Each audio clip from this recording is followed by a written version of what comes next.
E ainda neste bloco, os candidatos se enfrentam com suas propostas e argumentos. Aqui o tema é livre e pelo sorteio, a candidata que começa perguntando é Brice Bragato. Para quem vai a sua pergunta, candidata, pode perguntar, mas lembrando que a senhora tem 30 segundos para a pergunta. A minha pergunta vai para o tucano Luiz Paulo e é sobre mobilidade urbana. Como todo mundo sabe, nós vivemos um caos na Grande Vitória. O transporte é caro, lento, as filas nos terminais são intermináveis, as concessões têm pouca transparência, muitos carros circulando, muito engarrafamento, muito estresse. A pergunta que eu quero fazer ao candidato Luiz Paulo é como e quando ele pretende resolver essa situação. Um minuto. Obrigado pela pergunta, Brice.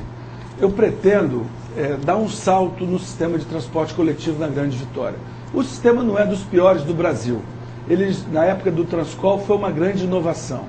Mas nós precisamos dar prioridade ao transporte coletivo, que transporta 90% das pessoas e usa 10% das vias. E os automóveis usam 90% das vias e transportam apenas 10% das pessoas. É preciso colocar corredores exclusivos para ônibus e recuperar o aquaviário, não competindo com os ônibus, mas de forma integrada. Eu quero transformar a CETURB numa agência reguladora multimunicipal da Grande Vitória, como acontece em todas as metrópoles do mundo.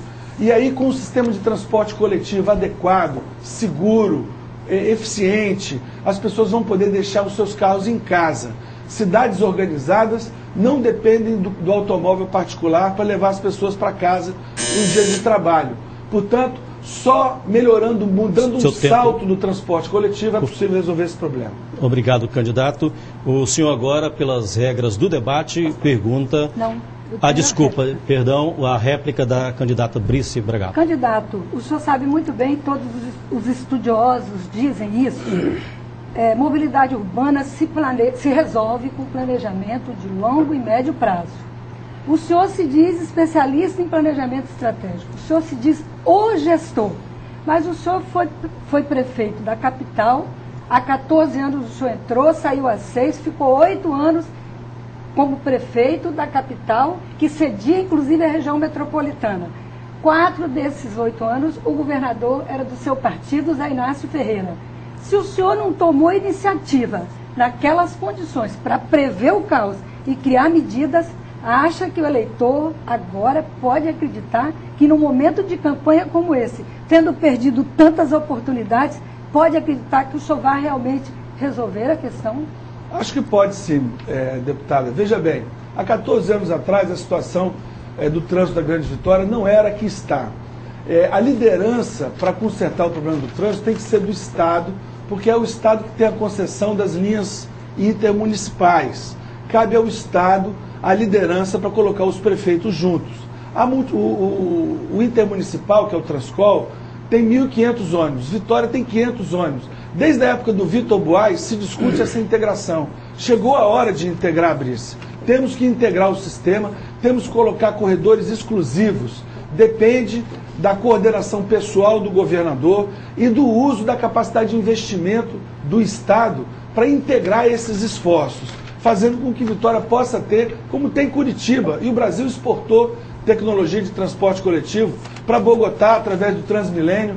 Nós temos excelentes engenheiros de transporte. Infelizmente, há 14 anos atrás, Brice, eu não consegui sequer botar estacionamento pago em Vitória, porque o Ministério Público não deixou. Por favor, agora o candidato Luiz Paulo continua, só que perguntando para o próximo candidato, Renato Casagrande, de acordo com as regras do debate.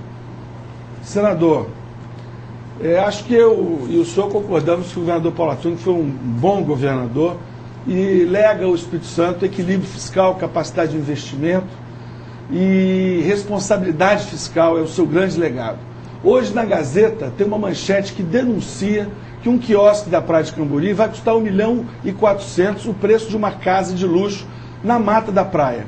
Qual é o compromisso do senhor, chegando ao governo, com a responsabilidade fiscal, se a sua coligação vencer as eleições? Meu compromisso, e eu quero deixar bastante claro para os telespectadores, é de manter e consolidar todos os avanços que nós tivemos nesse novo Espírito Santo. Há quase 8 anos eu participo desse processo, desse projeto, participei como deputado federal e agora participo como senador da República. E um dos compromissos é manter o equilíbrio fiscal, é fazer com que nós possamos efetivamente conduzir esse Estado com profissionalização da gestão e que nós possamos efetivamente, além de profissionalizar a gestão, nós também tenhamos as condições de enfrentar os desafios futuros. Eu tenho certeza que a Justiça tomará as medidas cabíveis em qualquer denúncia, em qualquer evento que tenha suspeição sobre qualquer obra. Não me cabe, como governador, tomar essa medida com relação à Prefeitura. O debate da Prefeitura vai acontecer em 2012. Nesse momento, o fundamental é, de fato, consolidarmos o trabalho que nós precisamos consolidar de preservar esse novo Espírito Santo e, ao mesmo tempo, nós enfrentarmos os desafios na área de saúde, segurança e educação. O senhor tem mais tempo, porque houve o erro na companhia, são 2 minutos. Por favor, pode continuar. Eu tenho mais quantos minutos? Porque acabou me atrapalhando. Você tem mais 1 minuto. 40 segundos, mais ou menos. Então, deputado Luiz Paulo, meu compromisso é um compromisso desse novo Espírito Santo. É consolidar as conquistas que nós tivemos. Avançarmos com um enfrentamento aos desafios que nós temos. Hoje nós temos desafios enormes ainda. Muitas coisas foram feitas nesses quase 8 anos de governo. Feitas pelo governo do Estado, com a parceria do governo federal. Muitas coisas foram feitas. Mas muitas coisas precisam ser feitas ainda. Só o equilíbrio fiscal, só a garantia de investimento é que vai permitir que nós possamos fazer investimentos na área de mobilidade urbana, que nós possamos fazer investimentos no combate à criminalidade, né, na qualidade da educação. É isso que nós precisamos efetivamente, e é por isso que eu garanto esse equilíbrio fiscal. Ok. Eu quero lembrar aqui, para pontuar o debate, a pergunta são 30 segundos, resposta 2 minutos, réplica e tréplica 1 minuto. Tá ok? Então vamos continuar a réplica do candidato Luiz Paulo, por favor. O debate é sobre o Estado, senador, mas a coligação que governa Vitória hoje, depois que eu passei, né, em 2004, é a mesma coligação que disputa o governo e que o senhor é o líder. Né? E a Prefeitura de Vitória está muito mal gerida. Hoje a Prefeitura de Vitória tem 3 vezes a arrecadação que tinha na minha época. Né? A Orla de Cambori, o orçamento é 3 vezes maior do que era na minha época, quase 50 milhões de reais.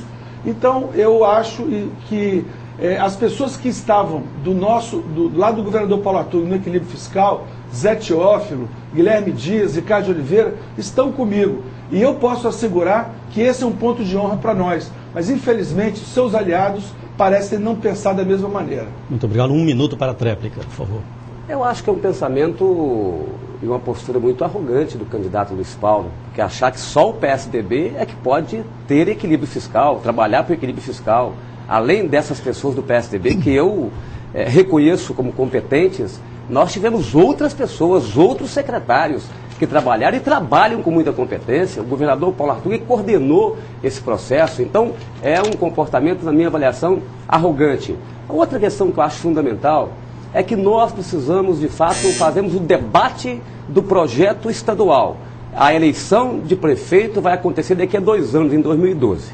Ok, muito obrigado, candidato. Agora o senhor, pelas regras do debate, o senhor tem que perguntar, obrigado a perguntar para a candidata Brice Bragato. 30 segundos para a pergunta. Com muito prazer, eu faço a pergunta à deputada Brice Bragato. E, deputada, educação é o melhor caminho para que a gente possa gerar oportunidades. A senhora é do interior, teve oportunidade estudando, eu sou do interior, tive oportunidade estudando. E neste momento no Espírito Santo, com o processo de desenvolvimento que nós estamos tendo, é fundamental fazermos investimentos na educação profissional, na profissionalização dos jovens, especialmente, darmos oportunidade aos jovens. Qual a sua proposta concreta nessa área da educação profissional? 2 minutos. Primeiro, nós precisamos implantar o ensino profissional nas escolas estaduais que são de ensino médio. Eu acho fundamental, inclusive, para que se dê o acesso à população, aos jovens do campo e da cidade. Mas nós defendemos também que os jovens do Espírito Santo têm direito ao acesso à universidade, não só ao ensino profissionalizante. Por isso nós defendemos a criação de uma universidade pública e estadual. Agora, acho que se nós quisermos uma educação de verdade, não basta implantar o ensino profissionalizante, que é muito importante para garantir o primeiro emprego. Precisamos criar incentivos para que empresas adotem o primeiro emprego sem exigência de experiências, pequenas e médias empresas que assim se propõem.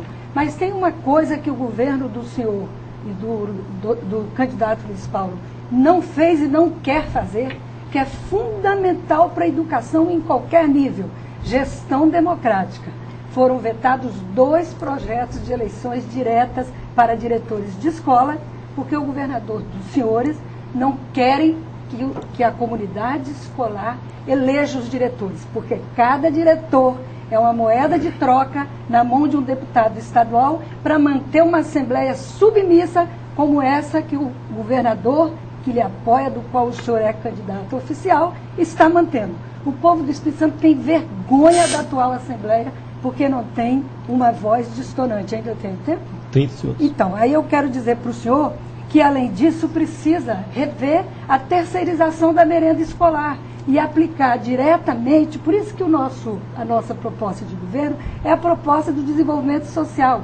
O Estado, as prefeituras têm que adquirir merenda escolar da agricultura familiar e não comprar ovo, pão em São Paulo com a terceirização que o governador que lhe apoia acabou de fazer em detrimento da nossa agricultura familiar. Réplica de 1 minuto. Muito obrigado. Eu compreendo que investir na educação profissional é um dos eixos prioritários do trabalho na área da educação.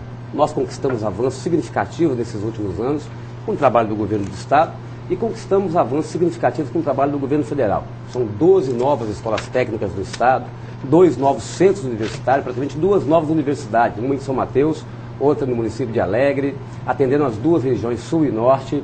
Investimos e conquistamos avanços na Universidade Aberta do Brasil. Então nós queremos agora integrar o ensino médio ao trabalho, à educação profissional. Toda a escola de ensino médio, pelo menos uma em cada município, nós integraremos esse trabalho à educação profissional, de acordo com a vocação de cada região. Só na construção civil, por exemplo, 48 mil vagas desse ano. No ano que vem, são 80 mil vagas. Se nós não qualificarmos e dermos oportunidade à nossa juventude, nós veremos e verificaremos e vamos acompanhar a vinda de pessoas de fora ocupando os empregos dos capixabas. Ok, tréplica de 1 minuto, por favor. Candidato, na resposta do senhor faltaram 3 questões fundamentais para a educação no Espírito Santo, ou 4. Primeiro, tratar com dignidade os trabalhadores da educação. O governo do senhor está implantando na marra um tal de subsídio, contrariando uma reivindicação, um direito legal dos professores, que é o do piso nacional, com o qual o nosso governo, a nossa campanha se compromete. Também criou um bônus de desempenho que coloca sobre as costas do professor a responsabilidade para poder, se o aluno não passar, ele não recebe o bônus de desempenho. Aumentou a carga horária, sacrificando ainda mais os professores. Então eu acho que precisa investir no recurso humano e precisa fazer concurso público, e o senhor não falou sobre isso, porque tem 10 mil DTs na área de educação. Não que eu seja contra os DTs, mas eles precisam ter a oportunidade de virarem servidores permanentes com os direitos todos dos demais servidores. Ok, muito obrigado, candidata. Chegamos então ao final deste primeiro bloco do debate. E a seguir, os candidatos se enfrentam novamente. Eleições 2010, você decide aqui na TV Capixaba.